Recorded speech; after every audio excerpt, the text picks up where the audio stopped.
Halo, kembali lagi dengan saya di Linguistic Edict. Mahasiswa seringkali khawatir, bahkan takut dengan cek plagiasi Turnitin. Mereka menganggap bahwa itu sesuatu yang sulit.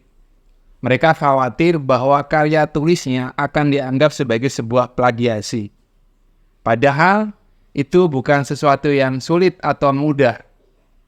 Bagaimana caranya agar parafrase atau bagaimana cara agar mengutip dengan benar dan lolos cek Turnitin di bawah 20%? Simak videonya. Baik, parafrase yang benar sebenarnya adalah dilakukan dengan kita membaca, kemudian dari membaca itu kita memahami dan kemudian menuliskan kembali berdasarkan pemahaman. Jadi kita menuliskan kembali berdasarkan pemahaman sebelumnya. Nah, karena pada prinsipnya mengutip itu kita hanya mengambil ide gagasan tetapi dengan cara menuliskan kembali dengan kalimat kita. Ketika kita mampu di level ini, saya pikir Turnitin otomatis akan rendah ya, karena e, kalimat seseorang dengan seseorang yang lain itu tentu akan berbeda. Jadi kalau kita sudah mencapai di level yang seperti ini, kita mampu menuliskan kembali berdasarkan pemahaman membaca, otomatis Turnitin tidak menjadi sebuah masalah.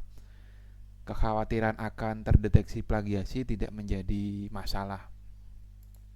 Akan tetapi jika teman-teman belum mencapai pada level ini, saya memiliki beberapa tips agar lolos Turnitin ya. Nah, langkah yang pertama adalah kita dapat mengubah pola kalimat aktif menjadi pasif. Jadi kita cermati dulu apakah kalimat itu kalimat aktif. Kalau kalimatnya aktif, nanti bisa kita ubah polanya menjadi pasif. Atau sebaliknya, jika kalimatnya adalah kalimat pasif, maka nanti kita ubah menjadi kalimat aktif. Berikutnya kita cermati juga pola penyajian kalimat. Apakah kalimat itu disajikan dengan pola sebab akibat atau akibat sebab. Nah, ketika disajikan dengan sebab akibat, maka nanti kita ubah polanya menjadi akibat sebab atau sebaliknya. Kemudian yang ketiga, kita bisa mengganti beberapa kata dengan sinonim. Nah, biasanya tools-tools yang disajikan seperti Quillbot, kemudian paraphrasing tool, spinner ya, kemudian ChatGPT, nah itu menggunakan konsep yang ini atau sistem yang ini, mengganti kata dengan sinonim. Kemudian yang perlu dipahami juga, sebisa mungkin kita mengubah urutan kata agar jangan sampai ada 3 kata yang berurutan sama seperti halnya di sumber asli. Karena Turnitin cara kerjanya adalah membaca 3 kata secara berurutan. Jika ada 3 kata dari kalimat kita yang sama dengan yang ada di internet, maka itu akan dianggap sebagai similarity atau yang kemudian nanti bisa diasumsikan sebagai plagiasi. Entah itu disengaja atau tidak. Maka sebisa mungkin kita menghindari dalam memparafrase itu adanya 3 kata yang berurutan sama dengan sumber asli yang kita kutip. Nah, 3 tips ini sifatnya fleksibel ya. Artinya kalau dengan mengganti sinonim saja kita sudah mampu menghindari 3 kata yang berurutan, kita tidak perlu menggunakan pola sebab akibat atau aktif pasif dan seterusnya. Nah, karena pada prinsipnya kalau tujuan kita untuk menghindari similarity dalam Turnitin, maka kita cukup menghindari agar tidak terjadi 3 kata yang berurutan. Jadi langkah-langkah atau dari 4 tips ini bisa kita gunakan salah satu saja atau 2 atau 3 atau bahkan semua ya, keempatnya gitu. Yang paling penting kita mencapai tidak adanya 3 kata yang berurutan dari sumber asli. Baik, di sini saya memiliki sebuah kalimat ya. Sebuah kalimat. Hasil ini menunjukkan bahwa guru masih perlu untuk terus menumbuhkan minat membaca siswa sehingga mereka akan membaca dengan penuh kesenangan dan tidak lagi merasa terpaksa. Kalimat ini atau kutipan ini saya ambil dari Kemendikbud ya. Jadi sebuah kajian dari Kemendikbud yang kemudian diterbitkan dalam sebuah artikel. Nah, dari artikel kemudian diterbitkan dalam sebuah jurnal begitu ya. Nah, kalimatnya ini. Nah, yang kemudian lahir menjadi sebuah produk kebijakan nantinya. Ini dari sebuah hasil penelitian. Baik, bagaimana cara kita memparafrase kalimat ini sesuai dengan tips-tips tadi? Yang pertama kita cermati dulu kalimatnya. Nah, kita bisa melihat di sini ada konjungsi sehingga, artinya ini ada 2 klausa ya. Ada 2 klausa yang menunjukkan adanya sebab dan akibatnya. Jadi yang pertama ini adalah sebab, kemudian setelah sehingga ini adalah akibat. Kita fokus ke klausa yang pertama dulu. Hasil ini menunjukkan bahwa guru masih perlu untuk terus menumbuhkan minat membaca siswa. Nah, ini polanya kita balik saja. Kita mulai dari belakang ya, karena kita mau membalik tadi ya. Minat membaca siswa.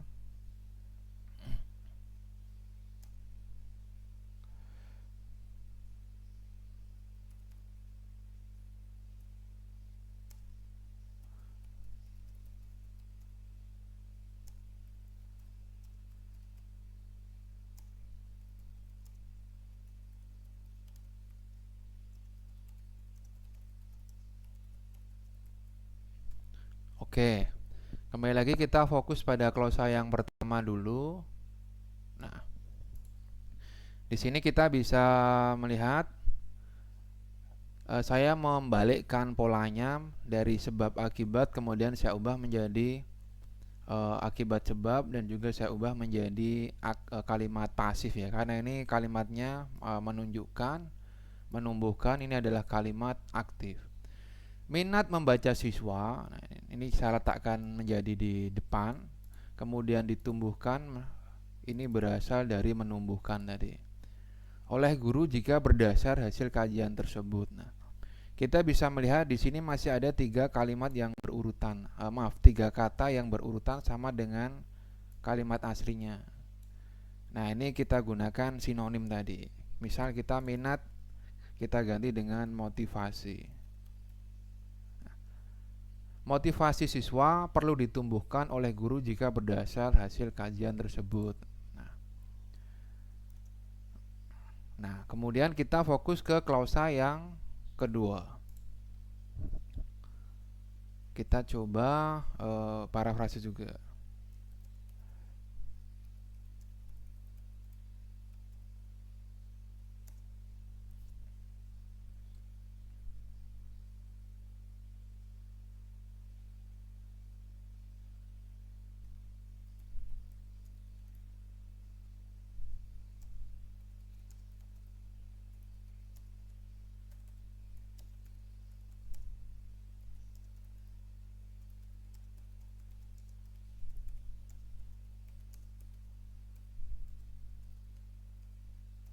Baik ya. Di sini saya mencoba untuk memparafrase ya. Mereka akan membaca dengan penuh kesenangan dan tidak lagi merasa terpaksa. Tadi ada konjungsi sehingga, saya ubah menjadi dengan demikian. Motivasi akan membuat siswa mau membaca dengan gembira dan tanpa paksaan. Jadi kesenangan ini digantikan dengan gembira, tidak lagi merasa terpaksa digantikan dengan tanpa paksaan. Kalau kita masih kurang puas dengan ini, di sini masih bisa kita ubah lagi. Misal di sini siswa kita ganti dengan peserta didik misalkan. Nah, kemudian siswa di sini juga sama, peserta didik. Atau guru di sini juga bisa kita ganti dengan pengajar dan lain sebagainya.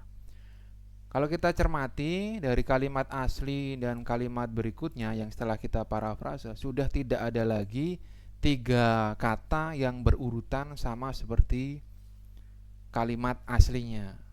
Oleh karena itu, saya mampu menggaransi bahwa kalimat ini nanti akan lolos Turnitin ya.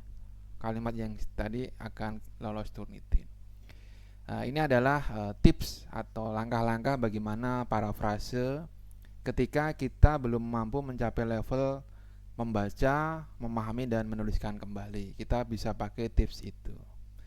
Lalu bagaimana cara menyajikan dalam kutipan? Mengutip itu pada prinsipnya adalah kita sebagai penulis memiliki pendapat yang kemudian pendapat itu dikuatkan lagi atau didukung dengan kutipan atau referensi ya. Jadi tidak boleh di dalam menulis itu isinya hanya kutipan-kutipan saja, tapi kita harus punya pendapat sebagai penulis, lalu pendapat kita dikuatkan dengan kutipan atau referensi. Sebagai contoh, di sini saya memiliki pendapat ya, pondasi literasi adalah membaca, namun minat atau motivasi membaca menjadi masalah tersendiri. Anak kurang memiliki kemauan membaca kecuali mendapat tugas dari guru di sekolah. Nah, pendapat saya ini dikuatkan dengan tadi kutipan tetapi yang sudah diparafrase. Nah, ini kita copy. Misal kita tempelkan di sini untuk menguatkan pendapat saya sebelumnya. Lalu jangan lupa disajikan dengan sitasi. Kita masuk referensi, insert sitasi, kemudian go to Mendeley. Nah, sumber yang tadi ya. Kemudian cite. Nah, oke. Ya. Nah, beginilah contoh mengutip yang benar sesuai ketentuan dan kecil kemungkinannya untuk terdeteksi sebagai similarity di Turnitin. Itu tadi langkah-langkah atau cara bagaimana kita memparafrase dan mengutip dengan benar dan tentunya sangat ampuh menurunkan angka Turnitin. Semoga bermanfaat dan bagikan video ini agar lebih bermanfaat.